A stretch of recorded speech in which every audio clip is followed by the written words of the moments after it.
Good afternoon. How are you? This is the Close the Deal show with Terrence McCray again. Today we have a new guest.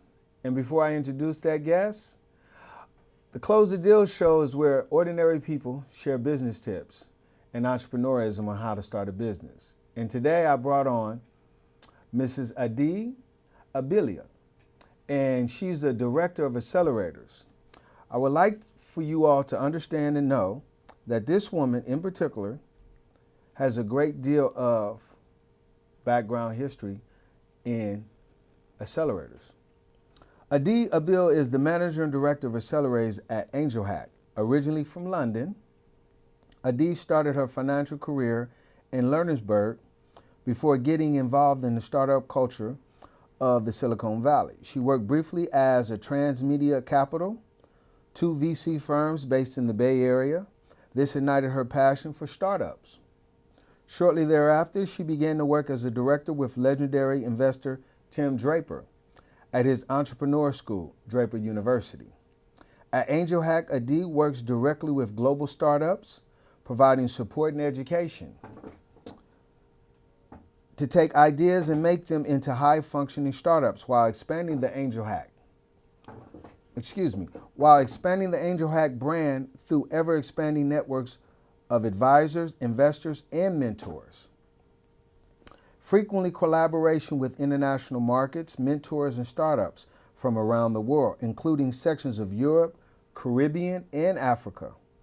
One of Adi's primary focus, she also works with global startup programs and initiatives such as EU, Copernicus Space Accelerator, Startup Chile, Stanford-based Challenge, Verizon Challenge, and Wemina.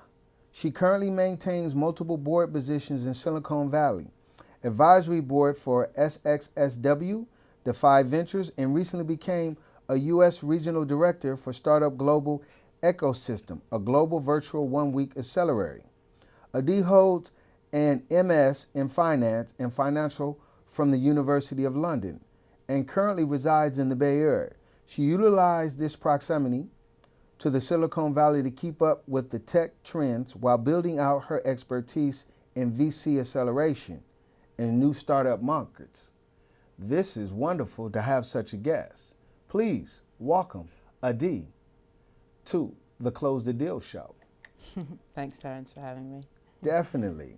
So please, would you tell me, as well as the viewers of San Francisco, what is a director of accelerators?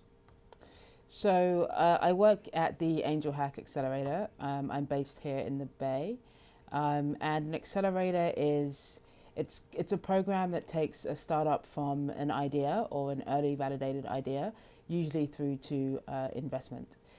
So the AngelHack Accelerator actually takes ideas that are pre-product, and we take them through a 12-week program. We give them training, and we give them mentorship, and through that 12-week training program, at the end of it, we pitch them to investors and help them to gain funding. So it's basically a program to build your business. Well, how did you get involved in startup programs? Yeah, very interesting story actually, because my background is not in startups, and it's not actually in entrepreneurship at all. My background is in finance, and I was actually working in finance in Luxembourg on the European continent, and I just happened to go to a startup accelerator. The company I was working with just happened to put one, onto the service line, and I just went there for 2 weeks and then came back to sort of the financial side, and I realized that I really wanted to get involved in startups and entrepreneurship, and at the time, this is kind of going back sort of 6 years ago now. Europe was pretty far behind in terms of entrepreneurship and how much money they were putting into entrepreneurship. So it wasn't even, that I had a great experience. It's just that it kind of fueled my interest. And I knew of Silicon Valley, and I knew it was kind of the mecca of startups and entrepreneurship. So I did the pretty risky thing, is that I quit my job. And a month later, I was on a plane to Silicon Valley. I didn't know anyone there, didn't have any experience, didn't really know what I was going to do, but the one thing that I did know is that I really wanted to learn more about entrepreneurship, and I really wanted to learn more about tech in general. And this was the place to do it. So it's kind of a funny journey how I got into it. It was really just that I just felt that I wanted to know more. And as soon as I got here, I was extremely lucky. In the first few months, I was exposed to amazing VCs who kind of took a chance on me. And within 3 months, I was kind of shadowing and working with Tim Draper at his entrepreneurial school. And I think it was just that desire to really learn more about entrepreneurship that kind of led to my journey. But it was kind of a fluke, to be honest. So what was it like meeting Tim Draper and getting involved in his entrepreneur school? Yeah, that's a very good question, and it was very surreal. So I remember the first time that I met Tim Draper, and I met him at an event that he was holding to open actually his school and also his co-working space across the street. And I was at the event because I was working as an analyst for 2 other VC firms at the time. So I had gone on behalf of those VC firms to his event. And I knew of him, and I knew what he looked like. I had seen his picture when I was still in Europe. So, I was kind of looking out for him. And the first time I met him, he was very nice. It was very pleasant, almost very, pleasantries. And we talked very briefly, and I just remember sending him an email and saying that I just really wanted to talk to him more. And I was so interested in venture capital. And, at the time when I first got to Silicon Valley and I started to get involved in venture capital, my focus and my interest was really on the problems in venture capital. And when I say problems, it was really focused on the lack of diversity in venture capital. So that's always where my conversations were going, where my mind was always going. And I remember I approached him to talk about this very problem. And he was very receptive to what I was saying. And so I met him, and then I actually was on a panel with him, sort of a few weeks later.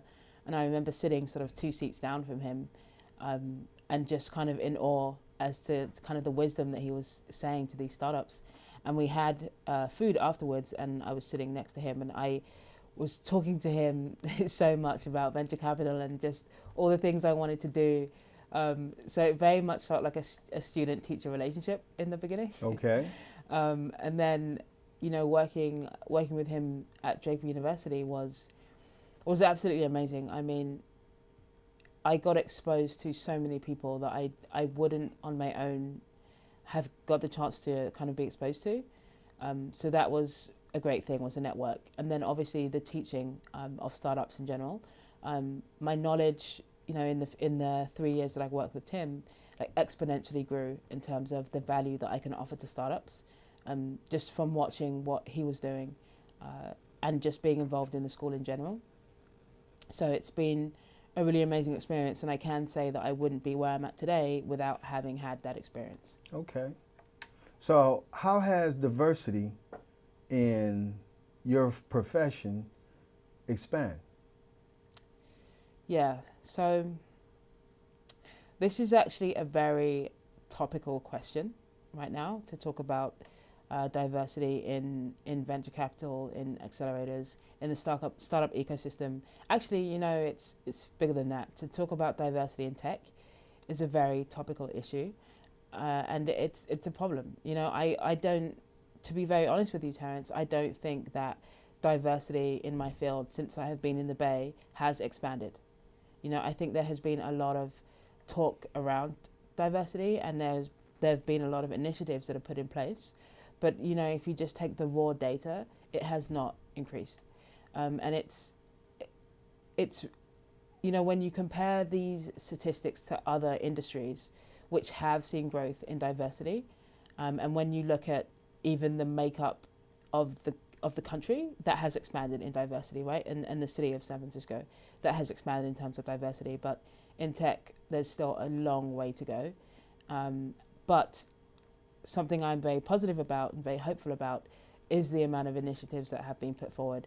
And I guess the the desire for people to want to make a change, and maybe that desire is a forced desire from, you know, these big companies having their kind of having the light put on them and kind of their books put on the table. But I think it's a positive direction that we're moving in. Hopefully it will speed up. Okay. Thank you. My next question to you is, what companies have you helped get started and are still operating as a director of accelerators? Yeah, so the best way for me to talk about that is through AngelHack. And we currently have 122 companies in our portfolio that have gone through our accelerator program. And we have companies that have raised funding. We have companies that have gone to later stage startup accelerators. And we have companies that have been acquired. So just to kind of rattle off some statistics, about 50% of our companies go on to raise funding once they leave the AngelHack Accelerator, and about 25% of them go on to a later stage accelerator. And by later stage accelerator, I mean, you know, Techstars, Y Combinator, 500 startups. So just, I guess, some success stories. Out of the ones that have raised funding, there's a few to speak of. There's WrapUp, which is a company that's actually based in Dubai, and they have been acquired by Google. And so has another company called Apatus. And we also have Slick Login that was acquired by Google. So WrapUp also raised $600,000. We also have another company, Airpost, which was acquired by Box.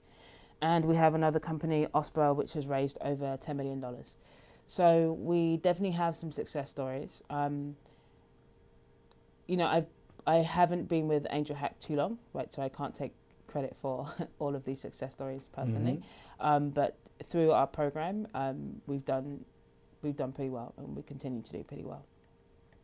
So what role have you played in those particular programs?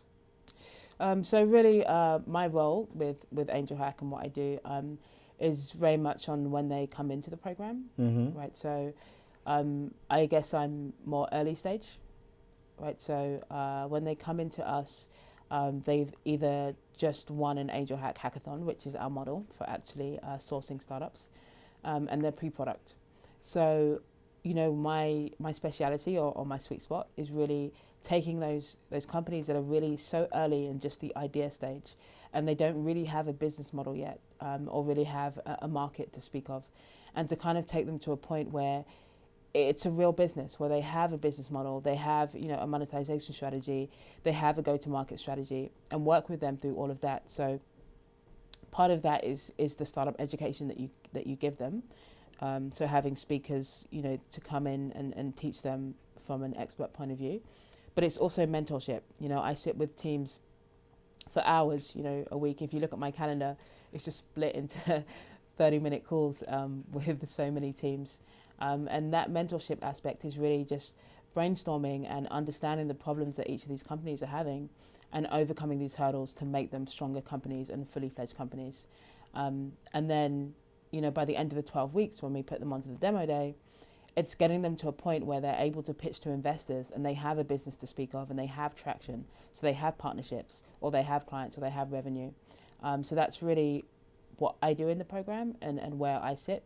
And then obviously past that, you know, if they go on to raise further money or further investment, or go to a later stage accelerator, then we facilitate introductions for them and help them to do that. Okay. So my next question for you is, what do director accelerators get in return for investing in a business? Yeah, so it really depends on the accelerator. You know, I guess I'll speak about it in terms more of investments in general and venture capital. So typically when there is any kind of investment to a startup company, what you get in return is equity, right? So, you know, equity ranges from, you know, how usually a standard deal is that you give money and in return you get equity in a company, right? There's obviously facets to that where it's maybe you give advice and you get equity in a company. But from an investment point of view, you give a certain amount of money and you get equity, and the amount of equity that you get is determined on the value of that company, and the value on that company is determined by all the things that we just talked about, right? So how far along are they? Do they have revenue? How many clients do they have? And all those aspects determine their value on the market. And once you know that value of the company, based on how much you're willing to put into that company when they go on to raise more capital, will determine how much equity that you get. And each stage is different. You have funding rounds that go from pre-seed, all the way to Series A, B, C, D, kind of can go on forever. But in the early stages, which is typically where we sit, you're looking sort of towards a sort of 5% equity mark. 5 to 10% for accelerators is very typical, very standard deal, and that usually comes in for around 100,000. So how would a company that is just starting off in the tech world, that is looking for capital, find AngelHack? Yeah, I mean we're pretty global, right? So the AngelHack model is that we do hackathons all over the world, and then we take those winning ideas and we accelerate them into fully fledged businesses. So because we operate all over the world, we're actually in I think 95 cities now. I may be wrong, I'm not so good on my stats, but we're in a lot of cities. So we are definitely a global company, so it's not that difficult to find us to participate in one of our hackathons. And we run a hackathon series annually, so you can participate in one of those once a year. To be involved in the AngelHack Accelerator, you actually need to win a hackathon to receive an invite. So you have to kind of follow that path. So it's an invite-only accelerator. So that's the way that you can get in, is by coming to one of our hackathons and winning, and then getting into the accelerator program. So how would you sign up for a hackathon? How could a person contact you or look up a hackathon if they know anything? No, excuse me, if they don't know anything about a hackathon. Yeah, I mean the easiest way is obviously just to check right online. We put all of our information online as to the events that we have. So our series, which is actually just wrapped up, so it's August now. So our series typically runs from sort of February to July sort of time. So during those months is when we're most active all over the world. So just check online as to when we have our events and which cities we're going to be in. You can literally just go to angelhack.com as well and find all of our info on there. So that's where you can find about a hackathon. But if you want to know about hackathons in general, because I only learned what hackathons were since coming to the Bay, I had never heard of them before, then I would suggest using resources like Quora and Reddit. There are huge communities that get involved in hackathons. And that's global, that there's huge communities. So the best resource that you can have is definitely to go and look online and get involved that way. Thank you. Well, I want all you viewers to know, if you're a startup business and you're trying to expand your company, Mrs. Adi has just given you information on how you could possibly close a deal. So my next question, Adi, for you is, how could a person make a deal with Director of Accelerators but have no connection directly with you per se? Yeah, so for someone who works in an accelerator, you'd make a deal very much through the accelerator program itself, right? So let's say if you wanted to make a deal with a director who works in an accelerator, you would have gone through that accelerator program, or the deal made would be a spot in that accelerator program. If you want to make a deal for capital, from other ways, right, through other resources, there's a lot of ways that you can raise capital these days, and obviously the first one that comes to mind is venture capital. So if you want to raise money from venture capital and you don't have a network here, or you don't know anybody in venture capital, the best way to do that is to start going to events, right? The Bay in particular, and a lot of other places, they have a very good kind of meetup tech scene. where you can really easily make connections with people. So make sure that you put yourself out there and go to as many events as you can, and ask people, right? People are very willing to open up their networks to you. So talk to people about what you're doing. Don't be afraid to kind of share your idea. A lot of people are very hesitant to share what they're working on because they think that people are going to steal their idea. But openness is the only way that you can make those connections and that you can be exposed to other people's networks. So I would rely on the power of the network effect.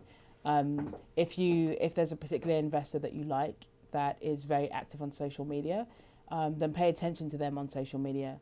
Right? Go on to Twitter, and if they're tweeting about something, respond to it or retweet it. Try and build up a connection with them on social media. A good way is to check Medium and check the blogs that they've written, and comment on those blogs. I wouldn't advise cold calling, just sending emails to investors, because people are very busy and they won't necessarily read it. The best way to do it is by an introduction. That's always going to give you the best outcome. So again, rely on the power of the network effect and ask people to be introduced to other people. I wish to thank you for coming on the show, Mrs. Adi. I also wish to thank all the viewers for tuning in, because see, here on the Close the Deal show, we make deals. And in the making the deal is by finding out exactly the information you need to know. So to close that deal, go out there and find out what it is you need to know, because here you will learn how to make a deal. Tune in next week. We're going to have another successful person that's making good deals in their life and in business. Take care.